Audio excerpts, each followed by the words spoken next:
আসসালামু আলাইকুম ভিউয়ার্স। আশা করি সকলেই ভালো আছেন। বয়স বাড়ার সাথে সাথে চুল পাকবে এটাই স্বাভাবিক, কিন্তু যদি 15 থেকে 20 বছর বয়সেই পাকা ধরে তাহলে মনের অবস্থা কেমন হবে তা আর বলার অপেক্ষা রাখে না। আর চোখে তাকালেই দেখা যায় আশেপাশের মানুষের মুচকি হাসি নতুবা হাজার প্রশ্নে ভরা চোখের দৃষ্টি। মেলানিন নামে এক উপাদান চুলের রং নির্ধারণ করে। এর উৎপন্নের পরিমাণ কমে গেলে চুল সাদা হওয়া শুরু করে, তার মানে চুলের তার পিগমেন্টেশন হারায়, ফলে অল্প বয়সেই চুল পাকা শুরু হয়।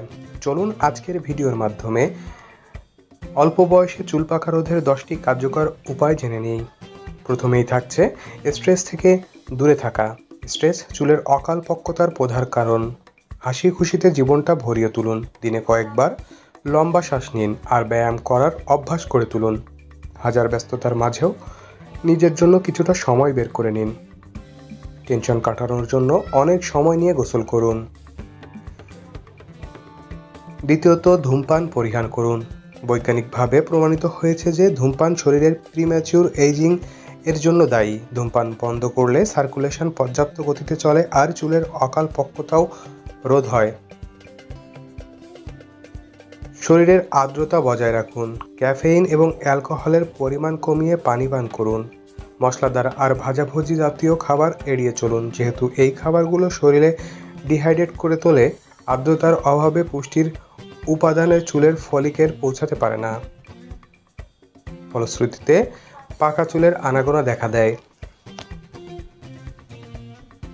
কপার সমৃদ্ধ খাবার খান। অনেক সময় শরীরে কপারের অভাব হলে চুল পেকে যেতে পারে। যেহেতু এটা মেলানিন উৎপন্নে সাহায্য করে, তাই আপনার খাদ্য তালিকায় পালং শাক, মাংস, আনারস, ডালিম, বাদাম, গরুর কলিজা, মাশরুম এগুলো পর্যাপ্ত পরিমাণে রাখুন। প্রতিদিন মাল্টিভিটামিন খেতে পারেন, যেহেতু এর বেশিরভাগই কপার ধারণ করে। আয়োডিনযুক্ত খাবার খান। আয়োডিন হলো আরেকটি মিনারেল যেটি চুলের রং বজায় রাখে। কলা, গাজর, সামুদ্রিক মাছ এবং পালং শাকের মতো আয়োডিন সমৃদ্ধ খাবার প্রতিদিন খাদ্য তালিকায় রাখা উচিত। প্রোটিন সমৃদ্ধ খাবার গ্রহণ করতে হবে। মেলানিন উৎপন্নের জন্য প্রোটিনের অবদান অনস্বীকার্য, তাই শুধু কার্বোহাইড্রেট নয়, প্রোটিনের সাথেও সখ্যতা গড়ে তুলুন। যদি আপনি রুটি খান, তবে তার সাথে একটি ডিম খেয়ে কার্বোহাইড্রেট আর প্রোটিনের সমন্বয় ঘটিয়ে নিন। পর্যাপ্ত ঘুম শরীরকে ওষুধের মতো কাজ করে। আমার কথাটা মেনেই দেখুন, সব স্ট্রেস গায়েব হয়ে যাবে। আর আগেই বলি, স্ট্রেস ফ্রি লাইফ মানেই পাকা চুলের উকি ঝুঁকিও গায়েব। বি গ্রুপের ভিটামিনের উপর গুরুত্ব দেওয়া। ভিটামিন B2, B6, B12 এর অভাবে চুলের অকাল পক্কতার আরেকটি কারণ।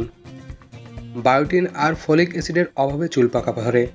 ভিটামিন B6, B12 লাল রক্তকণিকা তৈরির জন্য দরকার, আর এই রক্তকণিকার মাধ্যমে স্ক্যালে পুষ্টি আর অক্সিজেন পৌঁছায়। কলা, ডিম, মাংস, দুগ্ধজাত খাবার, শাকসবজি, পাস্তা বি গ্রুপের ভিটামিনে ভরপুর। ব্লাড সার্কুলেশন ইমপ্রুভেশন পাকা চুলের জন্য খুবই জরুরি। যদিও ভিটামিন এবং মিনারেল মাথার তালুতে না পৌঁছায়, তবে হাজার হাজার টাকা খরচ করেও ভিটামিন খাওয়া কোনো উপকারিতা পাওয়া যাবে না। ঠিকমতো সার্কুলেশনের জন্য প্রতিদিন ব্যায়াম করাচ্ছে আর কোনো ভালো উপায় নেই। সেই সঙ্গে বাড়তি মেদও ঝরে যাবে। আঙুল দিয়ে প্রতিদিন মাথার তালুতে ভালোভাবে ম্যাসেজ করতে হবে ব্লাড সার্কুলেশনের জন্য। এতে করে চুলের গোড়াও শক্ত হবে। সেলেনিয়াম সমৃদ্ধ খাবার নির্বাচন করুন। সেলেনিয়াম এক ধরনের মিনারেল যা মানুষের শরীরের জন্য খুবই উপকারী, বিশেষ করে চুলের বৃদ্ধি ও চুলের অকাল পক্কতা ঠেকানোর জন্য। ফ্রি রেডিকেল যা বুড়িয়ে যাওয়া ত্বরান্বিত করে। সেলেনিয়াস এই ফ্রি রেডিকেল ক্ষতিকর প্রভাব থেকে আমাদের শরীরকে রক্ষা করে। স্যালমন ফিশ, টুনা ফিশ, আখরোট, কিশমিশ সেলেনিয়ামের খুব ভালো উৎস।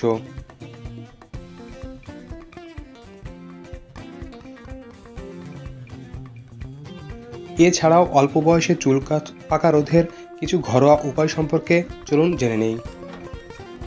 এতদিন জানতেন ঝিঙা তরকারি রেঁধে খেতে হয়, আজ জেনে নিন ঝিঙা নারকেল তেলের সাথে ফুটিয়ে চুলে লাগালে আপনার পাকা চুল রোধ হবে। প্রতিদিন রাতে আমলকির রস, বাদামের তেল আর কয়েক ফোঁটা লেবুর রস ম্যাসেজ করুন। অল্প বয়সে চুল পাকা থেকে রেহাই পাবেন। আদা গ্রেট করে মধুর সাথে মিশিয়ে প্রত্যেক দিন 1 চা চামচ করে খান। চায়ের ঘন লিকারে চুলে লাগালে চুল তার রং হারায় না। কারি পাতা নারিকেল তেলের সাথে মিশিয়ে ফুটিয়ে নিন, তারপর ঠান্ডা করে চুলে লাগান। অল্প বয়সে চুল পাকার অনেক কারণ আছে, জেনেটিক্যাল প্রবলেম তার মধ্যে অন্যতম। বংশগত কারণে তাড়াতাড়ি চুল পাকলে সেক্ষেত্রে আসলে করার তেমন কিছু থাকে না। তো ভিউয়ার্স, কেমন লাগলো আমাদের ভিডিওটি? আশা করি ভিডিওটি অনেক ভালো লেগেছে। এরকম নিত্য নতুন ভিডিও পেতে আমাদের চ্যানেলটি অবশ্যই সাবস্ক্রাইব করবেন। দেখা হবে নতুন কোনো পর্বে নতুন কোনো বিষয় নিয়ে। সে পর্যন্ত সকলেই সুস্থ থাকবেন, ভালো থাকবেন।